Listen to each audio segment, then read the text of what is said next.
produkti i çoroditës që sjellin mediat sociale, interneti dhe dekonstruktimi i hapësirës publike, siç do ta quante Habermasi. Se di, do më thonë, në tash isha në Hong Kong, në metro, në qytet, njerëzit ishin në telefona. Nuk kisha pa kur njerëz ma shumë telefona. Do më thonë, kjo që shohim këtu, ashtë kur gjonë krahasim me çka pash atje. Megjithatë, në teatr, 2 orë shfaqja, kush nuk e mor telefonin dorë. Unë e mora si do shta me bo një fotografi, dikush më rapëm sa dalot fotografimi. Do më thonë, janë vënu do farë regula dhe publiku e për cilët e shfaqen. Tash, teatri ka qenë i kërcënum edhe ma herët me lindjen e kinemas, me lindjen e televizionit, me lindjen e internetit, është projektu fundi i teatrit, po i kam mbjetu, jam i sigur që ka me mbjetu, po në çfarë formati, në çfarë drejtimi ka me mbjetu, nuk e di. Jo vetëm që po mbjeton, po ti e shëndru në model eksporti. Dhe tash shfaqjet tua dhe ekipi i aktorëve jeni të pranishëm në Norvegji, në Gjermani, në Milano javën e ardhshme, apo këtë fundjavë. Dhe është vështirë me të gjetë në Prishtinë, në fakt, më shumë je i pranishëm jashtë. Çka është ajo që shndrohet në vlerë universale?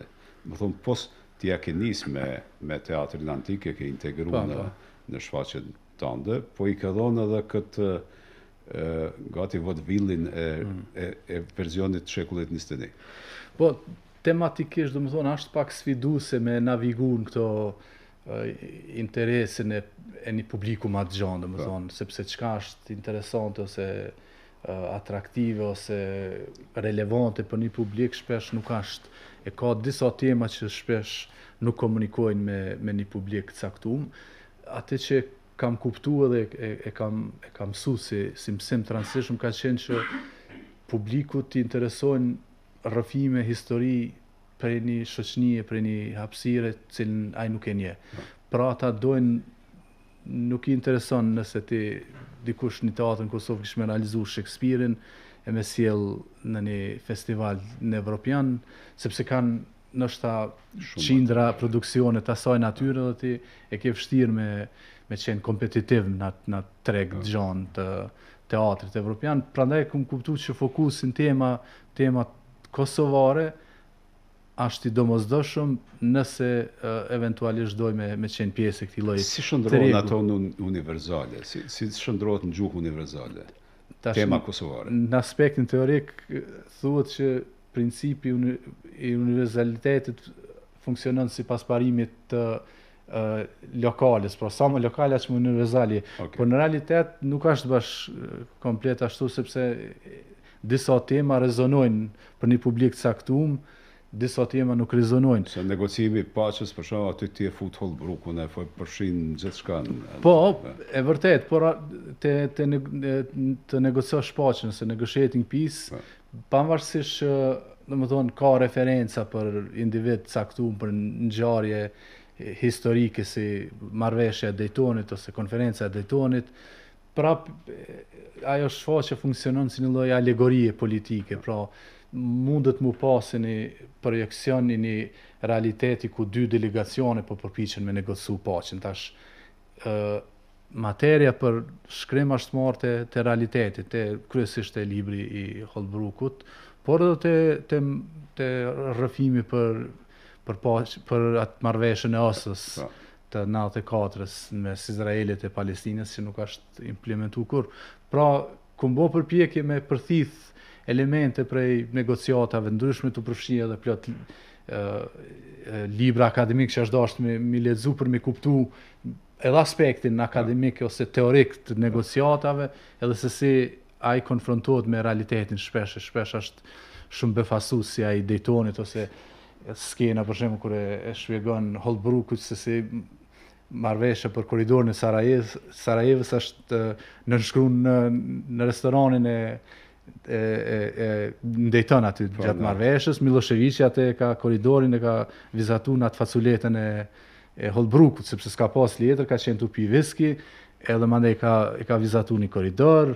atë faculet Holbrooke ka sjell të delegacioni i Sarajevës, ata kanë thonë jo është ngushtë, po ka thonë është faculet, s'ka mujtë me vizatu shumë drejt, domethënë janë elemente gati banale, por që pjesë e diplomacisë që natyrisht ju e njeni shumë ma mirë sepse keni qenë edhe prezent. Po mirë, e tash çka është negotiating peace është në Oslo, në Milano është flutërimi i teatrit apo jo? Mbi teatrin e Kosovës. Ti keni projekt të ri që po don me bë në Afrikë të Jugut. Universaliteti rrjedh prej veçantës, por mënyra se si e artikulon atë veçantë. Pra, megjithatë ekzistojnë do kondita që si krijues ndoshta nuk është se ide me elaboru, por ato bon pjesë e krimtarisë, atij sensibilitetit tanë artistik, pra e kam parasysh që një barcolet ose një element që unë kisha dasht me e pas në një dram, ka me funksionu e ka me rezionu për publikun këtu në Prishtinë, pra nëse unë e kam një citat në dramën e fundit, ku ai thot kemi me realizu një projekt madh urbanistik që quhet Prishtina për jetimeve, publiku këtu e kupton qesh, reagon, sepse e lidh me kryetarin aktual edhe me dështimin për me implementu çdo lloj projekti urbanistik ti. Por publiku tjetër jo kosovar nuk e kupton është ta referencën, por e kupton idenë që ky personazh, ky karakter në shfaqje po don me realizu një projekt urbanistik. Pra, një shtres kuptimore gjithmonë duhet me ekzistuar, e cila është e kuptueshme për kendo. Mandej nëse një dialog ose një skenë ka një nën shtres ose dy nën shtres tjera kuptimore, cilat janë referenca vetëm për një publik saktuar, ajo është konsiderohet si element vleror shtesi atij produkti artistik. Tash më duken dy sfida të cilat I mendoja gjatë kësaj bisede. E para është hapësinore, domethënë hapësinore kulturore. Ti ke eksportu në një kontekst evropian perëndimor, edhe Afrika e Jugut është pjesë e asaj. Tash I kemi rritë ambicjet. Por në momentin kur ti shkon në Hong Kong, shkon në një kulturë krejt tjetër. Çfarë është, domethënë flasim për një kulturë lindore, e cila ka mënyrë tjetër të gjuhë tjetër edhe skenike në disa aspekte. Si përjetosh aty? Hong Kongu ke jashtëzakonisht interesant, përderisa gjithkund tjetër vërtet referencat kuptohen ose gjysmë kuptohen, ka një farë njohuri e publiku për Kosovën, e din se ku ekziston, po flas kryesisht për vendet e Evropës. Në Hong Kong publiku një pjesë nuk dinte ku është Kosova natyrisht, edhe për mua ka vërtet e jashtëzakonshme mënyra se si funksionoi drama, se si komunikoj me atë publik.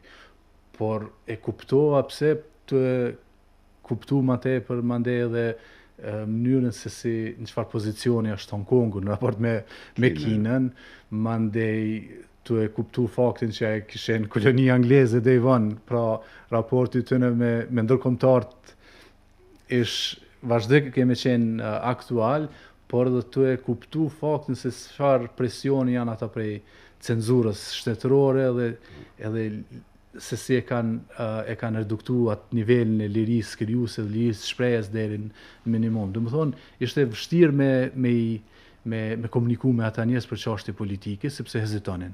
Hezitonin sepse thjesht shkonin në burg. Domethënë, komemorimi I ngjarjeve të qershorit 2019-s. Të tyre, po. Tyre këto ishte I ndaluar tash, ata thjesht nëse dikush kish provu me ndez qirin në përvjetor ishin burgos. Ose me majt çadër, më duket se çadra ka qenë simboli I asaj. Çadrat I mbanin se ishte shumë zheg, por domethënë ishte situatë vërtet problematike dhe mandej kuptova që një pjesë të temave, të mikrotemave dramës si raporti I shtetit me krijuest rezonoj ke jashtëzakonisht mirë atje. Një 10 minuta të parë kur filloi shfaqja, heshtje thash, më ka njerëz se thash garant po përjetohet si dramë tash, një dramë që kam shkruar si komedi, domethënë një komedi. Por mandej mas 15 minuta fillun reagimet të publikut, thjesht ishte e mrekullueshme me pa qysh një materje që unë atë së kohë kur kam shku kam besu që është shumë lokale dhe vërtet s'kam pas priti që ajo dramë ka me pas në jetë për te ati produksionit parë në Kosovë. Por kjo është e bukura e krimtarisë artistike që shpesh e gjen rrugën me komuniku me shoqni, cilat pavarësisht se janë të largta, shpesh ndajnë njëtat traumat, njëtat preokupime dhe njëtat vizione për të ardhmen edhe për mënyrën se si funksionojnë. Edhe sfida e dytë, të cilën sfidë kontekstuale, dhe më thonë është kjo e kohës. E bisedu më rrugës për këtu, do thonë fakti që ti do me shkrujt për pajtim të gjaqeve në Johannesburg, në Afrikë të Jugut, momentin kur atje po ashtu festohet përvjetori i ballafaqimit me të kaluarën që kanë pas, Komisionit të së vërtetës. Problemi është se duhet t'ja u spjegosh gjeneratave të re, dhe ky është një problem i krijuesve gjithandej. Në një moment kupton se ka kalu qerek shekulli, edhe se po i flet një gjenerate e cila nuk ka pika referencë historike për atë. Po është fatkeqësisht aksioni pajtimit gjaqeve këtu nuk e ka pas vëmendjen e dur edhe nuk është kredituar aq sa e ka merituar, edhe për faktin që mandej ndodhen ngjarje shumë dramatike, lufta, si më thonë, e lan hije, sepse unë besoj që ka qenë edhe ngelet një ngjarje historike që duhet me u kujtu edhe duhet me u promovu. Njëtë edhe për sa i përket Komisionit Vërtetës dhe Pajtimit, atje kur ishim kuptuam që në vërtet gjeneratat e reja nuk kanë ai farë ndjeshmëri, madje nuk e dinë që diçka e tillë ka ndodhur, por në realitet Komisioni i Vërtetës dhe Pajtimit është ndru një farë lloj brendi që identifikon Afrikën e post apartheid. Domethënë, përderisa jashtë merret edhe është kopjuar madje si model në vende të ndryshme, në rrethana të ndryshme prej Australisë, prej Ruandës, mas gjenocidit atje, me ma pak sukses vazhdimisht. Atje e kishin edhe një farë lloj qëndrimi kritik, domethënë kishin ato pikpyetjet e veta, e përderisa këtu aksioni pajtimit gjaqeve, domethënë ekziston një farë konsenzusi shoqnor që ka qenë i rëndësishëm, i domosdoshëm, por ka ngel në qatë lloj niveli, o mendoj që është moment i mirë si vjet kur është 35 vjetori i aksionit, e 30 vjetori i Komisionit Vërtetës së Pajtimit, me ngrit pa ato lloj vlera, sepse konsideroj që ka kriju një farë bazamenti vleror aksioni pajtimit gjaqeve në shoqërinë e Kosovës. Kohezion. E ka kriju një farë kohezioni dhe një ndjenjë solidaritetit mes shoqënisë kosovare të asaj kohës, por edhe ka kallëzu forcën se si një shoqëni mundet më ngrit me pa përtej vetvetes, me mund vetveten me u ballafaqu me një të keqe që megjithatë ka qenë plagë e jashtëzakonshme. Tash vërtet duket e largët edhe për gjeneratat e reja totalisht e pakuptueshme, por ka qenë një plagë prezente që e ka shkatruar shoqëninë për një kohë të gjatë. Jeton, unë ti mund ta vazhdoj